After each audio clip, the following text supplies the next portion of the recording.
Good evening to all. Calicut university 6th sem ബികോമിലെ income tax and GSTയുടെ class നമ്മൾ continue ചെയ്യാണ്. കഴിഞ്ഞ ക്ലാസ്സുകളിലായിട്ട് നമ്മൾ ആ ഇൻകം ടാക്സ് എന്ന് പറഞ്ഞ ആ ഒരു പോർഷൻ കംപ്ലീറ്റ് ആക്കിയിട്ടുണ്ടായിരുന്നു. അപ്പോൾ ഇന്ന് നമ്മൾ GST goods and service tax ആ ഒരു പോർഷൻ തുടങ്ങുകയാണ് കേട്ടോ. അതായത് 3rd മൊഡ്യൂളിൽ. ഓക്കെ, അപ്പോൾ ഇതിൽ നമുക്ക് കുറച്ചധികം കാര്യങ്ങൾ പഠിക്കാനുണ്ട്. ഫസ്റ്റ് ചാപ്റ്ററാണ് ഇൻട്രൊഡക്ഷൻ ടു GST. അപ്പോൾ എന്താണ് GST, അതിൻ്റെ ഹിസ്റ്ററി, അതുപോലെ തന്നെ അതിൻ്റെ ഫീച്ചേഴ്സ്, സ്കോപ്പ്, അഡ്വാൻറ്റേജസ്, ലിമിറ്റേഷൻസ്, അത്തരത്തിലുള്ള പിന്നെ കുറച്ച് ഡെഫിനിഷൻസും ഉണ്ട്. ഓക്കെ, അതായത് ഇങ്ങനെ 2 മാർക്കിൻ്റെ ക്വസ്റ്റ്യനൊക്കെ വരാൻ സാധ്യതയുള്ള കുറച്ച് ഡെഫിനിഷൻസ്. അപ്പോൾ അത്രയും കാര്യങ്ങളാണ് ഈ ഒരു ചാപ്റ്ററിൽ ഡിസ്കസ് ചെയ്യുന്നത്. ഓക്കെ, അപ്പോൾ നമുക്ക് ആ ഒരു GSTനെ കുറിച്ചിട്ട് കുറച്ച് ഞാൻ കാര്യങ്ങൾ പറഞ്ഞുതരാം. ഓക്കെ, അതായത് 2017 ജൂലൈ 1 ഇന്ത്യയിൽ GST നിലവിൽ വരുന്നത്. ഓക്കെ, ജൂലൈ 7 കൂടിയിട്ട് ജമ്മു കാശ്മീരിൻ്റെ മൊത്തത്തിൽ അങ്ങ് GST വന്നു. ഓക്കെ, ഇന്ത്യയിൽ 2 തരത്തിലുള്ള ടാക്സ് ആണുള്ളത്. ഒന്ന് ഇൻകം ടാക്സും പിന്നെ ഒന്ന് GST.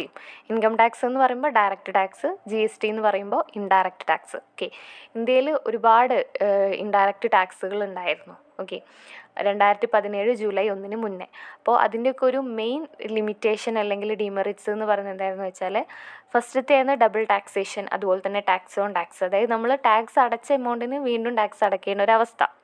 അപ്പോൾ അതൊക്കെ ഒഴിവാക്കാൻ വേണ്ടിയിട്ടാണ് നമ്മുടെ GST ഇന്ത്യയിൽ നിലവിൽ വരുന്നത്. ഓക്കെ, അതായത് ഇപ്പോൾ ഒരു ഉദാഹരണം പറയുകയാണെങ്കിൽ, ഒരു പേന മാനുഫാക്ചർ 10 രൂപയ്ക്കാണ് അത് പ്രൊഡ്യൂസ് ചെയ്യുന്നത്. അപ്പോൾ അതിൽ ടാക്സിൻ്റെ എമൗണ്ടും ഉണ്ട്. ഓക്കെ, അങ്ങനെ മാനുഫാക്ചർ അത് 15 രൂപയ്ക്കാണ് റീറ്റെയിലർക്ക് അത് സെയിൽ ചെയ്യുന്നത്. അപ്പോൾ ഇനി അതിൽ ഈ 5 രൂപയ്ക്ക് മാത്രമാണ് ഇനി അതിന് ടാക്സ് അടയ്ക്കേണ്ടത്. കാരണം 10 രൂപയ്ക്ക് മാനുഫാക്ചർ അവിടെ ഓൾറെഡി ടാക്സ് അടച്ചിട്ടുണ്ട്. ഓക്കെ, പക്ഷേ റീറ്റെയിലർ 15 രൂപയ്ക്കും ടാക്സ് അടയ്ക്കണം. ഈ റീറ്റെയിലർ ഈ 15 രൂപയ്ക്ക് മാനുഫാക്ചറുടെ കയ്യിൽ നിന്ന് വാങ്ങിച്ച പേന റീറ്റെയിലറുടെ പ്രോഫിറ്റും കൂടെ കൂട്ടിയിട്ട് 20 രൂപയ്ക്കാണ് ആർക്ക് സെയിൽ ചെയ്യുന്നത്? നമ്മുടെ കസ്റ്റമേഴ്സിന് സെയിൽ ചെയ്യുന്നത്. അപ്പോൾ അതിൽ വീണ്ടും GST ആരടയ്ക്കണം? കൺസ്യൂമേഴ്സ് അടയ്ക്കണം, അതായത് അത് വാങ്ങിക്കുന്ന ആൾ. അപ്പോൾ ഇത്തരത്തിലുള്ള, അതായത് ടാക്സ് നമ്മൾ എല്ലാ എമൗണ്ടിനും നമ്മൾ ടാക്സ് അടയ്ക്കേണ്ട ഒരവസ്ഥ. അപ്പോൾ അങ്ങനത്തെ ഒരു സിറ്റുവേഷൻ ഒഴിവാക്കാൻ വേണ്ടിയിട്ടാണ് നമ്മുടെ GST എന്ത് ചെയ്യുന്നത്? GST നിലവിൽ വരുന്നത്. ഓക്കെ, അപ്പോൾ നമുക്ക് നോക്കാം. Goods and service tax is the highest and significant indirect tax reforms in India. GST is a comprehensive, multi-stage, destination-based tax which is levied on every value addition. ഈ every value addition എന്ന് പറഞ്ഞാൽ എത്ര value ആണോ add ചെയ്തിട്ടുള്ളത്, ആ add ചെയ്ത എമൗണ്ടിന് മാത്രം നമ്മൾ എന്തടച്ചാൽ മതി? ടാക്സ് അടച്ചാൽ മതി. അതായത് ഇപ്പോൾ നമ്മൾ നേരത്തെ പറഞ്ഞ കേസിൽ 15 രൂപയ്ക്കാണ് മാനുഫാക്ചർ ആ പേന സെയിൽ ചെയ്യുന്നത്. അപ്പോൾ 5 രൂപയ്ക്കാണ് അവിടെ റീറ്റെയിലർ ആക്ച്വലി എന്തടക്കേണ്ടത്? ടാക്സ് അടയ്ക്കേണ്ടത്. പക്ഷേ 15 രൂപയ്ക്കും പണ്ട് അടയ്ക്കേണ്ടി വരുമായിരുന്നു. അതുപോലെ തന്നെ ഇനിയിപ്പോൾ ഈ റീറ്റെയിലർ ഈ 15 രൂപയുടെ പേന 20 രൂപയ്ക്ക് വിൽക്കുമ്പോൾ നമ്മുടെ കൺസ്യൂമേഴ്സ് അത് 5 രൂപയ്ക്കാണ് വീണ്ടും ടാക്സ് അടയ്ക്കേണ്ടത്. പക്ഷേ കൺസ്യൂമേഴ്സ് പണ്ട് 20 രൂപയ്ക്കും ടാക്സ് അടയ്ക്കണമായിരുന്നു. അതാണ് ഇപ്പോൾ GST വന്നതോട് കൂടിയിട്ട് എന്തായി? Tax which is levied on every value addition. എത്ര രൂപയാണോ വാല്യൂ ആഡ് ചെയ്തിട്ടുള്ളത് അതിന് മാത്രം ടാക്സ് അടച്ചാൽ മതി.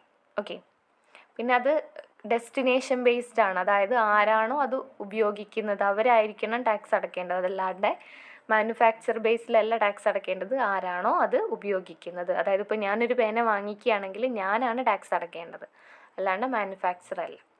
ഓക്കെ, പിന്നെ the concept of GST subsumed central excise law, service tax law, VAT, entry tax, octroi. അതായത് GST എന്ന് പറഞ്ഞ ആ ഒരു കോൺസെപ്റ്റിൽ എന്തെല്ലാം ഇൻക്ലൂഡാണ്?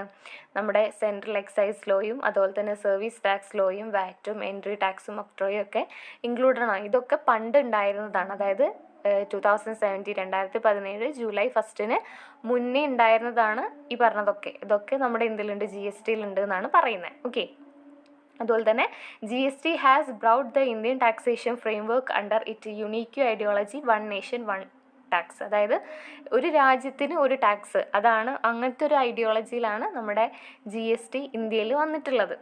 അതായത് ഇപ്പോൾ പണ്ടത്തെ കേസിൽ ഒരു സംസ്ഥാനത്ത് ഒരു ടാക്സ്, അല്ലെങ്കിൽ ഇപ്പോൾ സെയിം പ്രൊഡക്റ്റിന് തന്നെ ഡിഫറെൻറ്റ് പ്രൈസ് ആയിരിക്കും പല സംസ്ഥാനങ്ങളിലും. കാരണം ടാക്സിൻ്റെ റേറ്റ് ഡിഫറെൻ്റ് ആയിരിക്കും അതായത് കേരളത്തിലുള്ളതായിരിക്കില്ല തമിഴ്നാട്ടിൽ അല്ലെങ്കിൽ ഗുജറാത്ത്. അങ്ങനെ സംസ്ഥാനങ്ങൾക്കനുസരിച്ച് ടാക്സ് റേറ്റും മാറും, അതുപോലെ തന്നെ പ്രൊഡക്റ്റിൻ്റെ പ്രൈസും മാറും.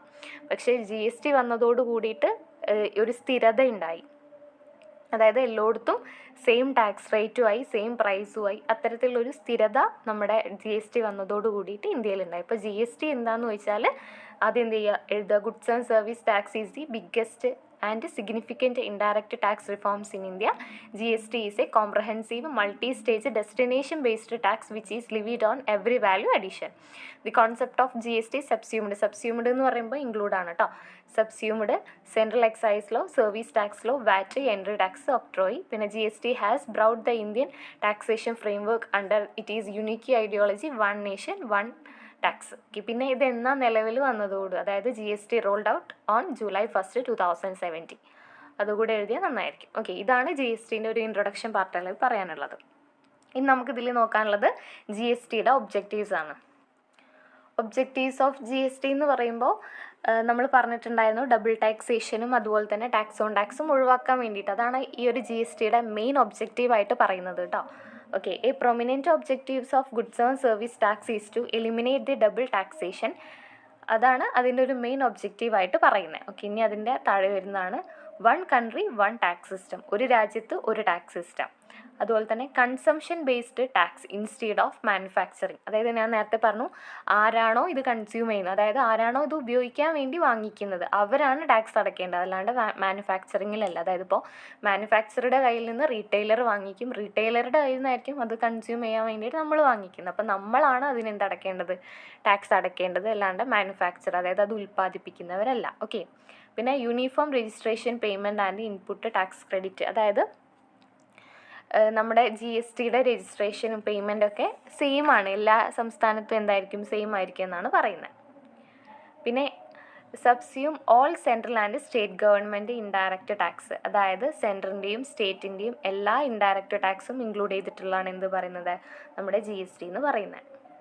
പിന്നെ നെക്സ്റ്റ് പറയുന്നതാണ് reduce tax evasion and corruption. ഈ ടാക്സ് ഇവേഷൻ എന്ന് പറയുമ്പോൾ നമ്മൾ നിയമം ലംഘിച്ചിട്ട് ടാക്സ് അവോയ്ഡ് ചെയ്യുക, അതാണ് എന്ത് പറയുന്നത്, ടാക്സ് ഇവേഷൻ എന്ന് പറയുന്നത്. അപ്പോൾ ടാക്സ് ഇവേഷൻ റെഡ്യൂസ് ചെയ്യുന്നുണ്ട്, അതുപോലെ തന്നെ കറപ്ഷനും. പിന്നെ ഇൻക്രീസ് പ്രൊഡക്ടിവിറ്റി ഇൻക്രീസ് ചെയ്യുന്നുണ്ട്. പിന്നെ increase tax to GDP ratio and revenue surplus. GDP റേഷ്യോയും ഇൻക്രീസ് ആവുന്നുണ്ട്, അതുപോലെ തന്നെ റവന്യൂ സർപ്ലസും. പിന്നെ ഇൻക്രീസ് ടാക്സ് റെഗുലേഷൻ കംപ്ലയൻസ്, പിന്നെ റിഡ്യൂസിങ് എക്കോണമിക് ഡിസ്റ്റോർഷൻസ്. ഓക്കെ, ഇപ്പോൾ ഇത്രയും കാര്യങ്ങളാണ് നമ്മുടെ ഒബ്ജക്റ്റീവ്സ് ആയിട്ട് പറയാനുള്ളത്. ഇമ്പോർട്ടൻ്റ് ആണ്, പഠിച്ചു വെക്കുക കേട്ടോ. ഓക്കെ, അപ്പോൾ നെക്സ്റ്റ് ഇനി നമുക്ക് നോക്കാനുള്ളത് ഫീച്ചേഴ്സ്, സ്കോപ്പ്, അതുപോലെ തന്നെ കുറച്ച് ഡെഫിനിഷൻസ്, പിന്നെ ഡിഫറൻസ് ബിറ്റ്വീൻ പഴയ ടാക്സും പുതിയ GST തമ്മിലുള്ള കുറച്ച് ഡിഫറൻസ്. ഓക്കെ, അപ്പോൾ നമുക്ക് നെക്സ്റ്റ് വീഡിയോസിലായിട്ട് അപ്ലോഡ് ചെയ്യാം. ഓക്കെ, ഈ പറഞ്ഞതിൽ വല്ല ഡൗട്ട്സ് ഉണ്ടെങ്കിൽ കമൻറ്റ് ചെയ്യുക, നിങ്ങൾ നിങ്ങളുടെ ഫ്രണ്ട്സിനൊക്കെ ഷെയർ ചെയ്ത് കൊടുക്കുക. Okay, thank you.